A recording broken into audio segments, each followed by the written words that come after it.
할렐루야. 오늘 말씀은 골리앗에 관한 내용입니다. 다윗과 골리앗에 대한 이야기는 누구나 또 너무나 잘 아는 내용일 것입니다. 오늘 본문 말씀은 특히 골리앗이 어떤 모습이었는지 잘 나타내주고 있습니다.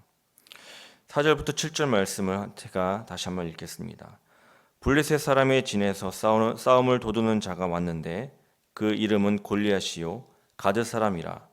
그 신장은 6규빗 한 뼘이요 머리는 노투구를 썼고 몸에는 비늘 갑옷을 입었으니 그 갑옷의 무게가 놋 5,000세겔이며 그 다리에는 놋 각반을 쳤고 어깨 사이에는 놋 단창을 메었으니 그 창자루는 배틀채 같고 창날은 철 600세겔이며 방패든 자가 앞서 행하더라.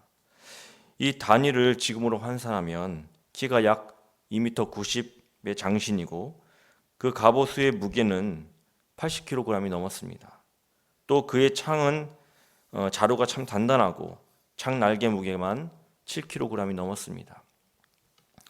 이처럼 성경은 골리앗을 그림을 그릴 수 있을 정도로 자세히 설명하고 있습니다. 저는 이 말씀을 묵상하면서 특별히 골리앗이 이렇게 자세히 설명된 이유가 무엇일까 하고 생각해 보았습니다. 눈에서 상상할 수 있을 것 같이 자세히 묘사된 골리앗이 만약 성도님들 앞에 있다면 어떠하시겠습니까? 이런 구체적인 골리앗의 모습은 그 당시 사울과 이스라엘 군사들의 시선이었습니다. 골리앗의 키는 자신들의 키와 비교되었을 것입니다. 그가 입고 있었던 갑옷은 그들이 들기조차 힘들었을 것입니다. 그가 들고 있던 창의 크기 앞에 싸울 의지조차 없었을 것입니다. 사울과 이스라엘 군사들은 이런 골리앗의 모습과 본인들의 형편을 생각하면서 걱정, 근심, 두려움으로 가득 찼습니다. 골리앗의 갑옷, 들고 있던 창, 그 무엇이나 하나하나 자세히 들여다볼수록 오히려 더 좌절감에 휩싸였습니다. 이미 전쟁에서 진 거나 다름없었습니다.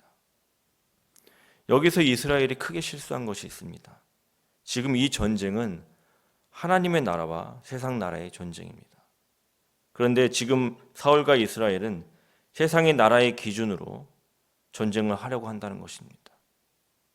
하나님께서 함께 하신다는 사실, 하나님께서 승리를 주실 것이라는 사실을 잃어버린 채, 또 본인들이 하나님의 나라의 백성이라는 정체성을 잊은 채 골리앗과 하나님이 아닌 골리앗과 자신들의 힘으로 하는 싸움임을 착각했다는 것입니다.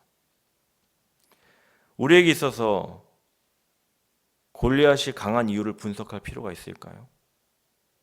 골리앗이 어려서부터 용사였던 것이 우리에게 큰 상관이 있을까요?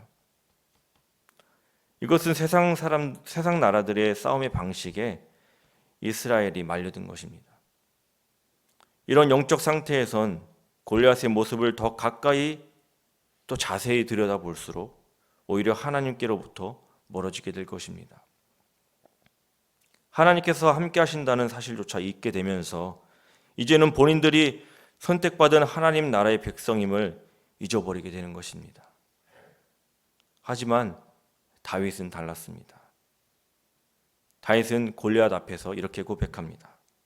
너는 칼과 창과 단창으로 내게 나오지만 나는 만군의 여호와 곧 내가 모욕한 이스라엘 군대의 하나님의 이름으로 내게 나아간다.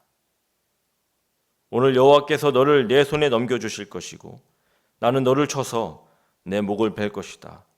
오늘 내가 이 블레셋 사람의 시체를 공중의 새들과 땅의 짐승들에게 주면 이스라엘에 하나님이 계신 것을 온 세상이 알게 될 것이다.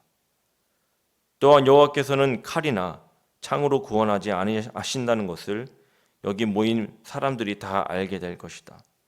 전쟁은 여호와께 속한 것이니 그분이 너희 모두를 우리 손에 넘겨주실 것이다. 다윗은 이것이 본인이 아닌 하나님이 하시는 싸움이라는 것을 알고 있었습니다. 그래서 믿음으로 담대히 나아가 쉽게 승리할 수 있었던 것입니다. 보이는 것이 다가 아닌 것입니다.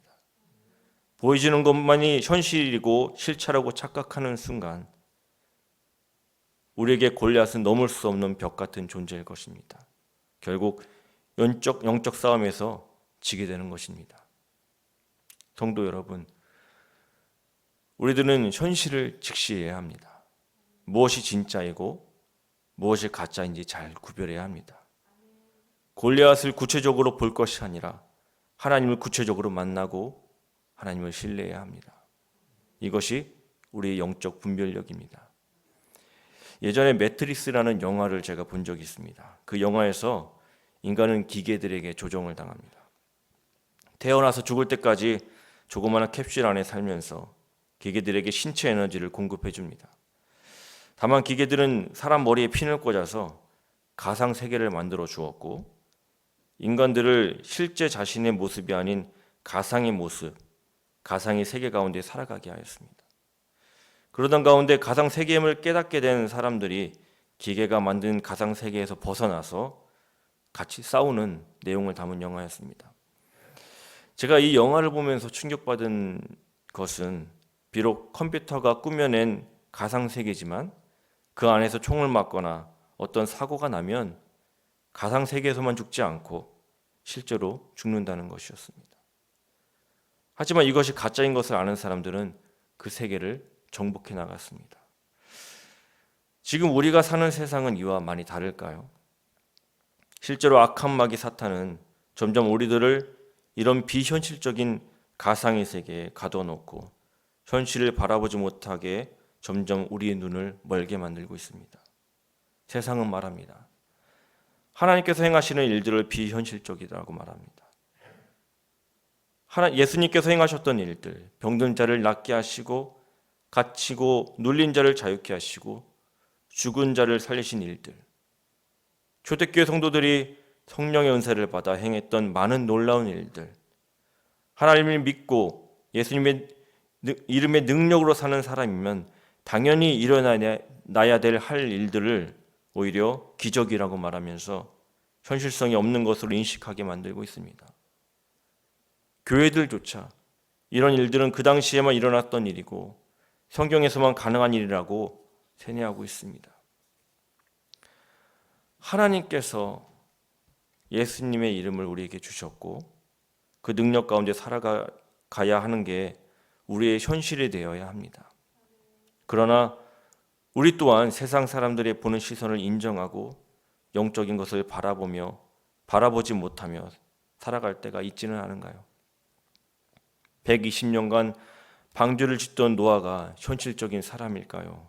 아니면 방주를 짓는 노아를 조롱하면서 점점 다가오는 죽음의 심판 앞에 흥청망청 살아간 사람들이 현실적인 사람들일까요?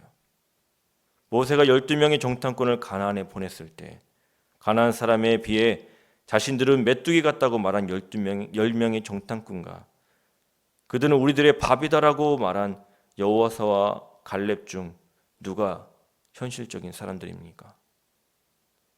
우리가 사는 세상은 영적 진리가 가려져 있습니다. 하나님을 모르는 세상이 영적인 것을 현실이라고 또 실제라고 진실이라고 말하지 않습니다. 그럼 우리는 어떠해야 합니까? 영적인 것을 모르는 사람들처럼 살아가는 것이 이 세상을 살아가는 방법일까요? 가짜가 판치는 세상에서 그리스도인인 우리는 진리의 빛으로 살아가야 합니다.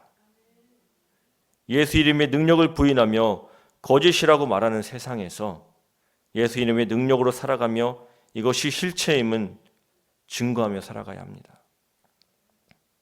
우리 앞에 골리앗이 서 있습니다. 세상은 골리앗을 앞장 세우며 두렵고 이길 수 없는 존재로 인식하게 만들며 이것이 현실인 것처럼 인식하게 만들어서 우리를 좌절하고 무너지게 만들고 실패하려 만들려고 합니다. 이런 악한 마귀의 속임수에 우리가 속으면 안 됩니다. 영적인 우리들조차 육적인 세상을 현실로 착각하고 받아들이는 순간 결국 골리앗 앞에 벌벌 떠는 신세가 될 것입니다. 예수님이 세상을 이기셨듯이 저와 성도님들도 세상을 이겨야 합니다. 예수님께서 우리들에게 나를 믿는 자는 나보다 더 큰 일을 행하리라 말씀하셨습니다. 이것이 진리이고 현실인 것입니다. 성도님들은 예수 이름의 능력으로 무엇을 하고 계십니까? 우리 앞에 있는 허상인 골리앗을 진실로 이겨내시기 바랍니다. 거룩함으로 또 현실을 질시할 수 있는 영적 분별력을 가지고 하나님께서 우리 가운데 역사하심을 경험하며 예수 이름의 능력 가운데 사는 것이 우리들의 일상이 되길, 실제가 되길 주님의 이름으로 축원합니다.